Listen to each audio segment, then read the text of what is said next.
Bismillahirrahmanirrahim. Assalamualaikum warahmatullahi wabarakatuh. Alhamdulillah alladzi bi ni'matihi tatimmus shalihat wa usalli wa usallim ala nabiyil karim Muhammad bin Abdullah wa ala alihi wa sahbihi wa man tabi'ahu ila yaumiddin. Wa laqad qala Allah ta'ala fil Qur'anil 'azim يا أيها الذين آمنوا كتب عليكم الصيام كما كتب على الذين من قبلكم لعلكم تتقون. وقال النبي صلى الله عليه وسلم من حديث أبي هريرة رضي الله عنه من صام رمضان إيمانا واحتسابا غفر له ما تقدم من ذنبه. أما بعد وبشرح صدري ويسر لي أمري واحلل عقدة من لساني يفقهوا قولي. اللهم انفعنا بما علمتنا وعلمنا ما ينفعنا وزدنا علما. اللهم اجعلنا من الذين صاموا رمضان إيمانا واحتسابا. اللهم اجعلنا من الذين قاموا رمضان إيمانا واحتسابا. إخواني وأخواتي في الدين أعزني وأعزكم الله.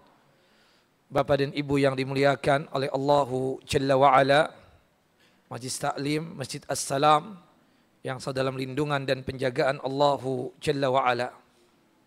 Alhamdulillah, segala puja-puji hanya milik Allahu Jalla wa'ala. Dengan nikmatnya sempurnalah berbagai macam kebaikan dan kebajikan.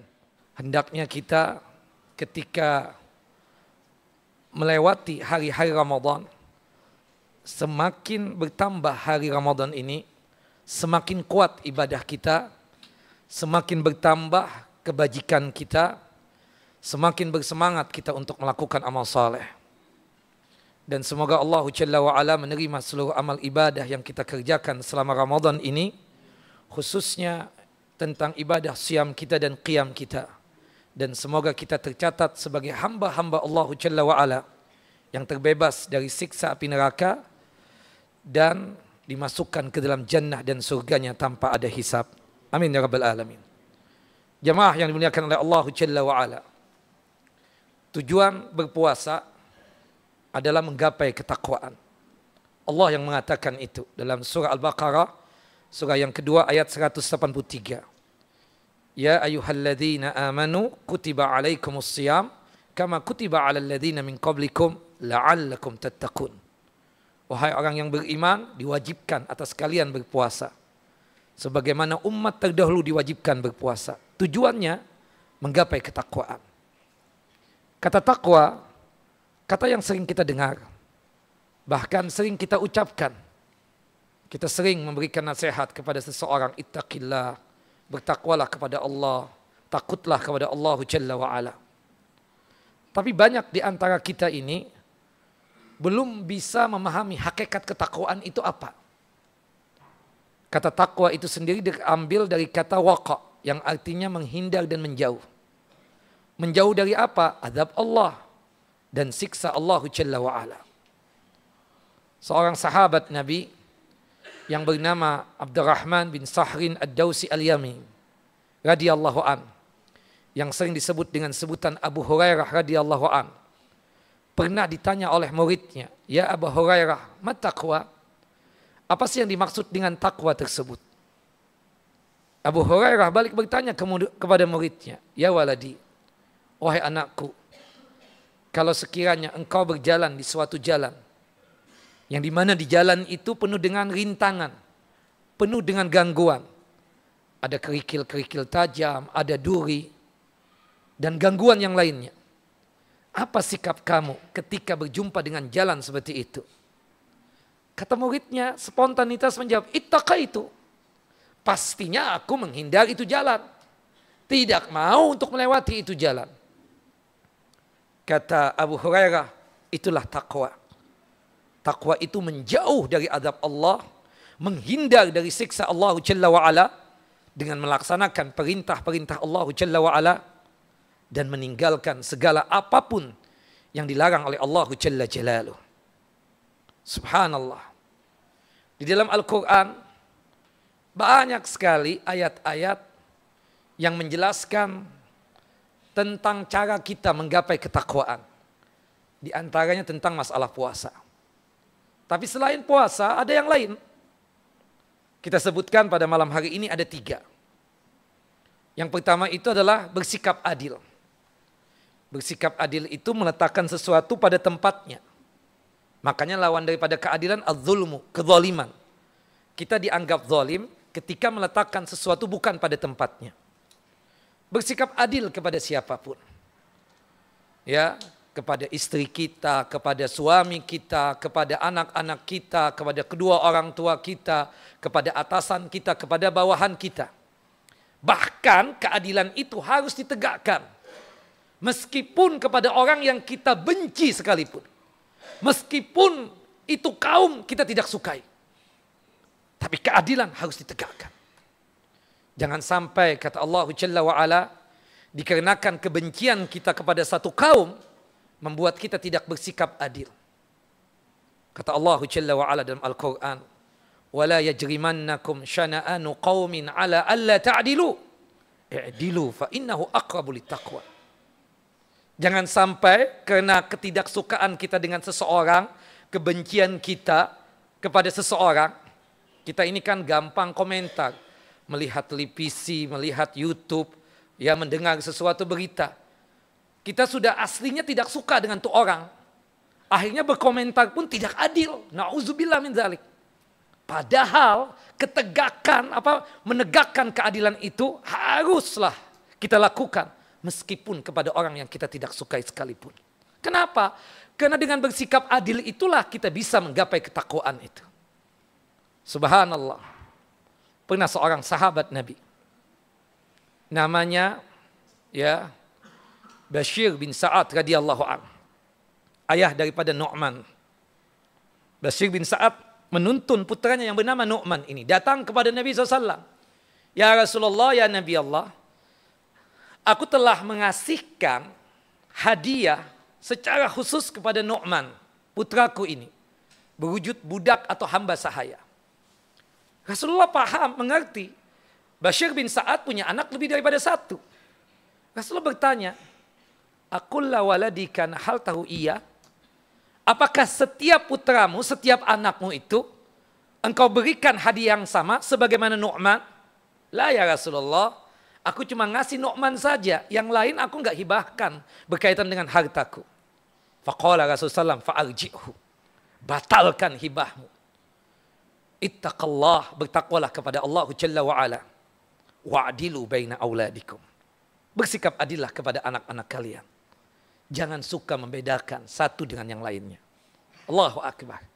Dengan bersikap adil kepada siapapun, itu membuat kita menjadi orang yang bertakwa. Cara yang kedua untuk menggapai ketakwaan itu adalah al-afu. Suka memaafkan. Meskipun kita bisa membalas orang yang pernah menyakiti kita. Subhanallah. Bapak dan Ibu yang dimuliakan oleh Allah Jalla wa'ala. Dalam surah Al-Baqarah, di penghujung dari juz yang kedua dari surah Al-Baqarah, Allah Jalla wa'ala bercerita tentang rumah tangga yang sudah tidak bisa lagi dipertahankan. Pilihan terakhir sebagai solusi apa? Bercerai. Itu solusi dalam Islam. Ketika rumah tangga ini tidak bisa dipertahankan lagi, satu dengan yang lainnya, suami dan istri ini lebih mementingkan egonya sehingga membuat rumah tangga ini tidak bisa lagi untuk dibangun secara bersama-sama. Allah ngasihkan solusi jalan keluar. Berpisah, bercerai. Tapi di ujungnya Allah mengatakan apa? Wa anta'fu aqrabu litaqwa. Hei mantan suami, hei mantan istri, saling memaafkanlah di antara kalian tersebut. Karena dengan saling memaafkan tersebut, ketakwaan bisa kalian gapai. Jamaah, wallahi bukan orang yang bertakwa, orang yang suka intiqam, ya, melampiaskan dendam kesumat, melampiaskan amarah untuk membalas seseorang yang pernah menzalimi kita. Bukanlah orang yang bertakwa, orang yang selalu menyimpan dendam dalam hatinya kepada seseorang. Jamaah, maafkanlah orang yang memang pernah zalim kepada kita. Jangan sampai dendam ini kita bawa mati. Meskipun kita sanggup untuk membalasnya. Bukankah Nabi kita Muhammad SAW mengatakan di dalam hadis Abu Hurairah radhiyallahu an, hadis yang dikeluarkan oleh Al-Imam Muslim, "Ma zadallahu abdan bi afin illa izzan." Ketika seseorang sanggup untuk memaafkan saudaranya, maka pada saat itu kemuliaan yang didapatkan. Bahkan dipakaikan pakaian kemuliaan yang datang dari jannah, dari surganya Allah Jalla wa'ala. Wallahi jamaah, tidak lebih sakit hati buat diri kita, kecuali ada salah satu anggota kita yang dizolimi oleh orang lain dengan cara dibunuh. Subhanallah, bagaimana kasusnya Wahsy bin Harbin. Dialah yang membunuh Hamzah bin Abdul Muttalib. Subhanallah, ketika Wahsy datang kepada Nabi SAW dan menyatakan, maaf, ya Rasulullah, ya Nabi Allah, engkau tahu aku siapa? Akulah pembunuh pamanmu, Hamzah bin Abdul Muttalib, paman yang sangat dicintai oleh engkau. Subhanallah, Rasulullah ketika Hamzah itu terbunuh oleh Wahsy, mengiklankan untuk mencari Wahsy kemanapun. Tahu-tahu nongol di hadapan Nabi SAW. Saking cintanya kepada Hamzah itu, Nabi sampai menyolatkan jenazah Hamzah sampai 9 kali. Subhanallah.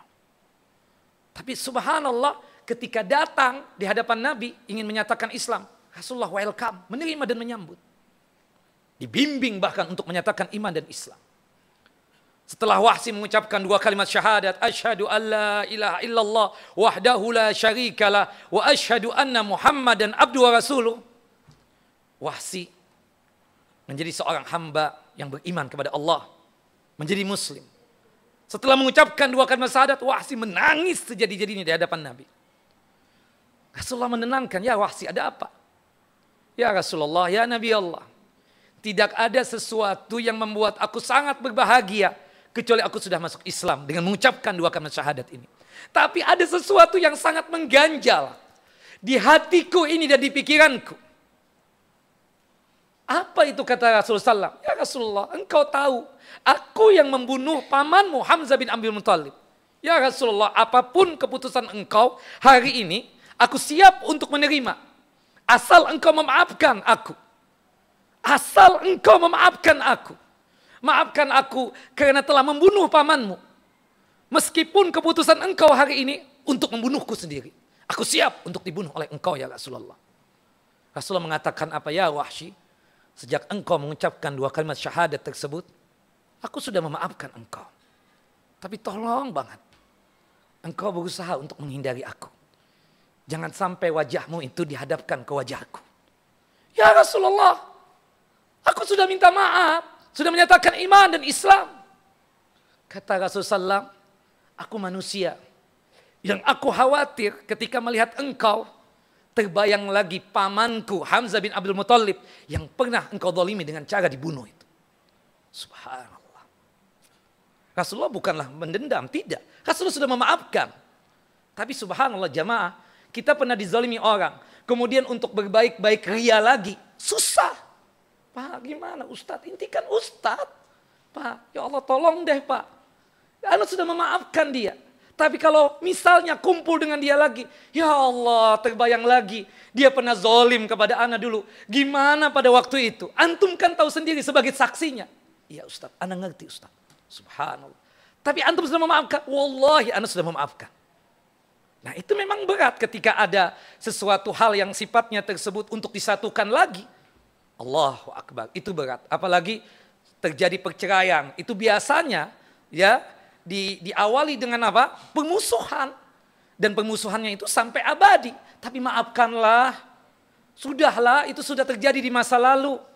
Ya, sehingga ketika mantan ini nggak bertemu lagi, ya sudahlah. Karena kalau bertemu akan timbul lagi pikiran-pikiran yang tidak bagus di dalam dirinya. Allahu Akbar. Yang terakhir, cara kita untuk menggapai gelar ketakwaan, silaturahim. Allahu Akbar. Dalam surah An-Nisa, surah yang keempat, ayat yang pertama, Allah mengatakan apa? Wattaqullaha alladzi tasaaluna bihi wal arham. Bertakwalah kepada Allah Jalla wa Ala, salah satunya menyambung tali kekerabatan. Menyambung tali kekerabatan, fadilahnya luar biasa, keutamaannya luar biasa. Balasannya dunia akhirat. Balasan di dunia bagi orang yang menyambung tali silaturahim, subhanallah, dilapangkan rizkinya dan dipanjangkan umurnya. Man ahabba an yabsata lahu fi rizkihi wa yunsa'a lahu fi atharihi falyasil rahimahu. Di akhirat jannah, surga jaminannya, sebagaimana yang Allah firmankan dalam surah Ar-Ra'd. Tapi subhanallah, banyak di antara kita ini juga yang senang memutuskan tali kekerabatan. Allahu Akbar, jangan sampai dari kita ini ada orang yang memang hobinya memutuskan tali kekerabatan. Ancamannya luar biasa. Nar, api neraka. Dalam hadis Jubair bin Mut'im radhiyallahu an, Rasulullah mengatakan apa? La yadkhulul jannata qati'un. Tidak masuk surga orang yang memutuskan tali kekerabatan, tali silaturahim. Jamaah, Bapak dan Ibu, apapun yang terjadi di keluarga kita. Di keluarga kita itu anggotanya ada yang memang subhanallah cocok dengan kita, ada juga yang offset. Ketika memang ya tidak cocok, maklumilah. Ya, kita banyak maafkan dia.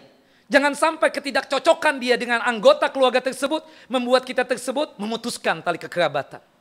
Apapun masalahnya, hatta masalah warisan belum dibagi, jangan sampai kita itu memutuskan tali kekerabatan. Subhanallah, ada seorang sahabat Nabi datang kepada Rasulullah dan mengatakan, ya Rasulullah, antum kenal anak, antum pun juga kenal siapa kerabat anak. Ya Rasulullah, apa pendapat antum? Setiap kali anak datang ke rumah mereka, anak ketuk pintu rumah mereka dengan mengucapkan salam, mereka tidak mau untuk membukakan pintu rumahnya untuk anak. Ya Rasulullah, apa pendapat antum? Setiap kali aku berusaha untuk memberikan hadiah kepada mereka, untuk berusaha bersikap baik dengan mereka, mereka melecehkan hadiahku. Apa pendapat antum ya Rasulullah? Setiap kali aku berusaha untuk mempererat tali kekerabatan dengan mereka, mereka, keluargaku, memutuskan tali kekerabatan denganku. Wallahi demi Allah, pertanyaanku cuma satu ya Rasulullah. Bolehkah aku ini cuma sekedar membalas? Wallahi cuma sekedar membalas. Nanti suatu ketika mereka datang ke rumahku, aku tidak bakalan membukakan pintu rumah ana buat mereka. Kalau suatu saat nanti mereka akan datang ya untuk memberikan hadiah, ana akan lecehkan hadiah mereka. Suatu saat nanti mereka mencoba untuk mempererat tali kekerabatan dengan ana akan putuskan. Wallahi demi Allah, sekedar membalas ya Rasulullah.